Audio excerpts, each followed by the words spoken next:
Good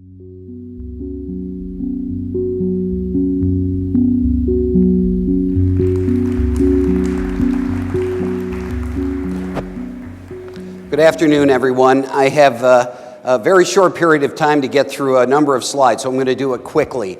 I'm trying to set the stage for the information related to green buildings that I think everyone understands is an important debate today.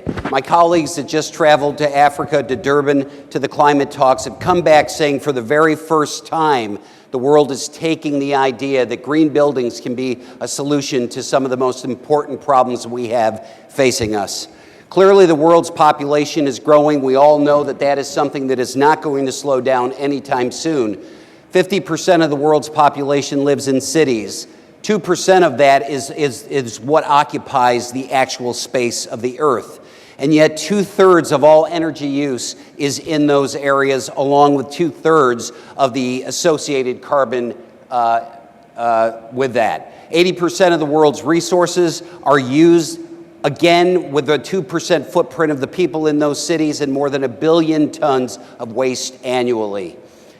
Buildings offer the single largest opportunity for us to address this. There's so many issues that we see every single day, large-scale conversations about what we can do and what we should do.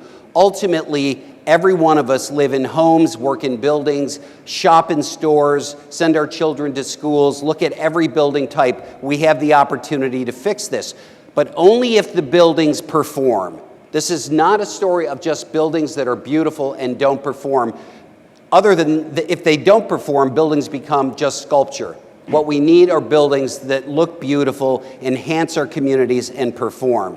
The green building revolution of the last few years, right now, according to the U.S. Green Building Council and many of the countries around the world, is really focused on a retrofit revolution. We need to start understanding where in the beginning, the green and the orange areas that are driving the market to the highest level of potential is now focused on this very large blue part of the bell curve there, the existing building market. These slides were given to me by a friend named Ed Mazria, who runs Architecture 2030 in the United States, and it's really compelling.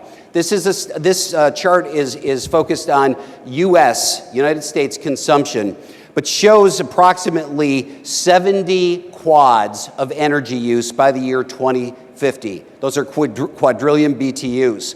We have been, going back one, we have spent the last 10 years focused on reducing that demand by the year 2050 with the blue area there, which is renewable energy, and the orange area, which is nuclear, which after the tsunamis in Japan has changed dramatically.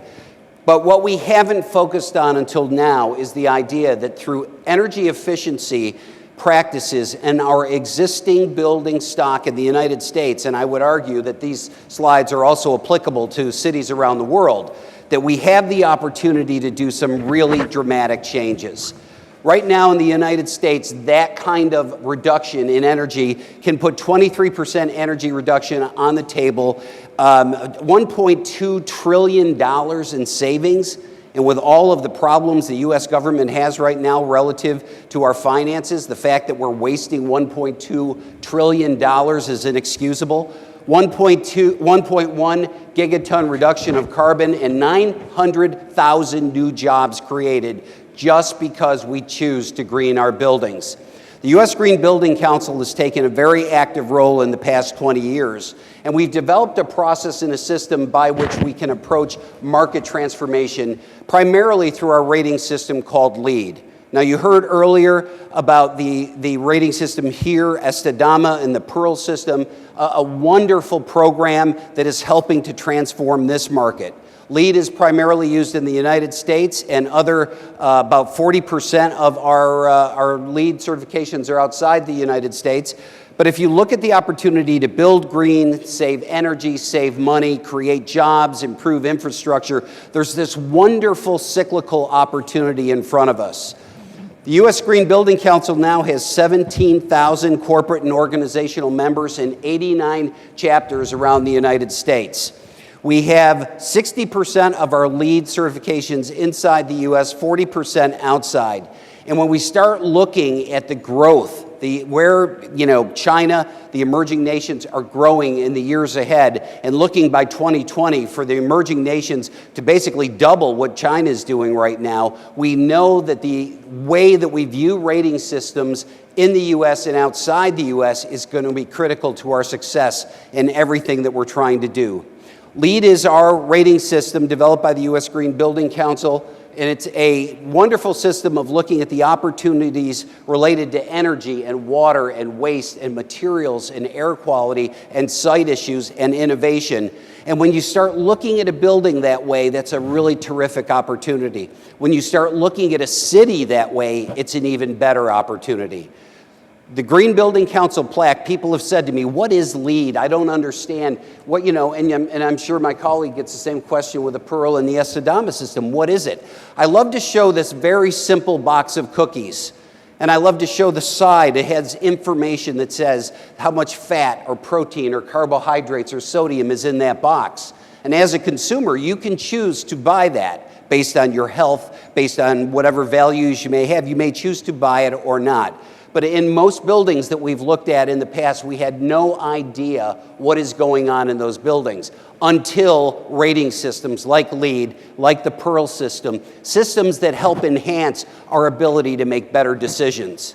We have 125,000 LEED registered and certified buildings around the world right now. 8.7 billion square feet, and we are certifying now, this is an old slide, 1.8 million square feet every single day.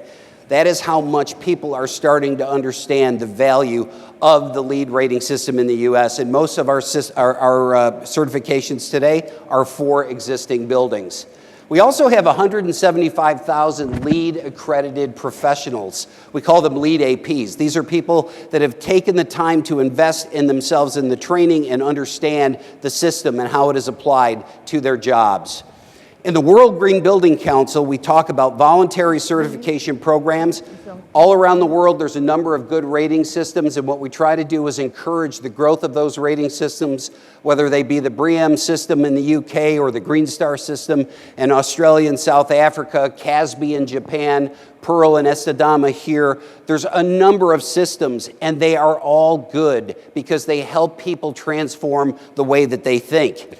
Right now, there are 89 countries that are in the process of developing green building councils, and ultimately, I think that there's a tremendous opportunity for all of us to even grow and learn further, grow together and learn together in the years ahead. In 2007, there were 26 green building councils. Now, there's 89. In the Middle East and North Africa region, there's 13 right now. The Emirates Green Building Council, one of the oldest and most established, and others joining right behind. The U.S. Green Building Council has also created the LEED International Roundtable.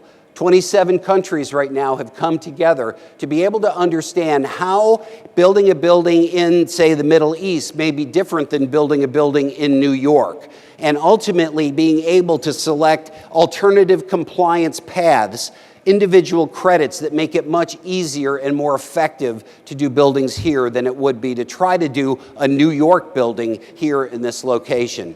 But again, we know you can't manage what you can't measure. So we've created the Building Performance Partnership, where now all LEED buildings are going to be given a report card. People are going to understand how the energy is used and what was done in that space. They're going to get energy performance metrics that allow them to understand where they're doing, what their neighbors are doing, and how they can do more. The same thing on water will enhance the way they do business. We're also developing a program right now. It's available. Anyone with an iPad or an iPod today can get a free application called GBIG.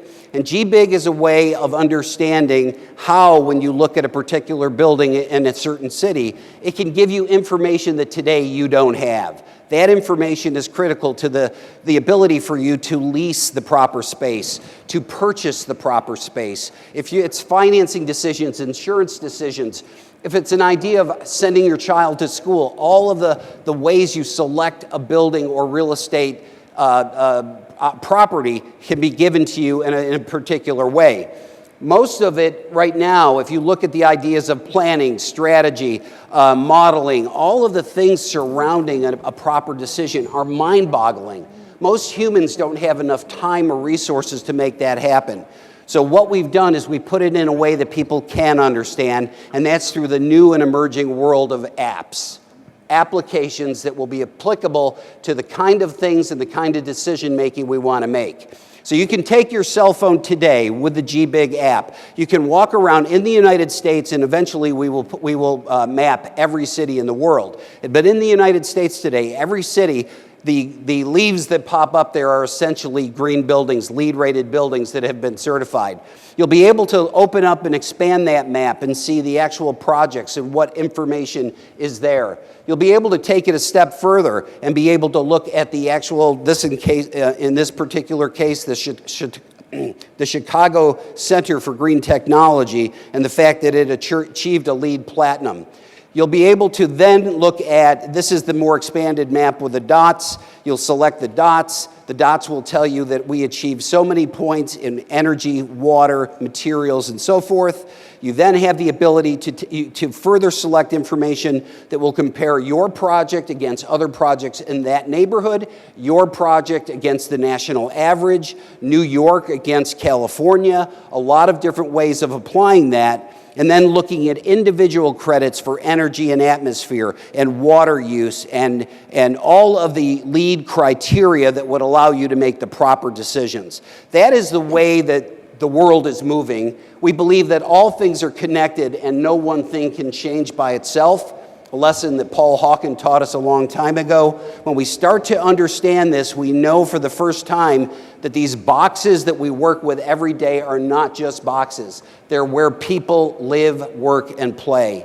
So when we start thinking about the people and we start looking at what opportunities exist in front of us, we start to learn that we have a very small and very effective world that we can do a lot with information to advance. Thank you very much.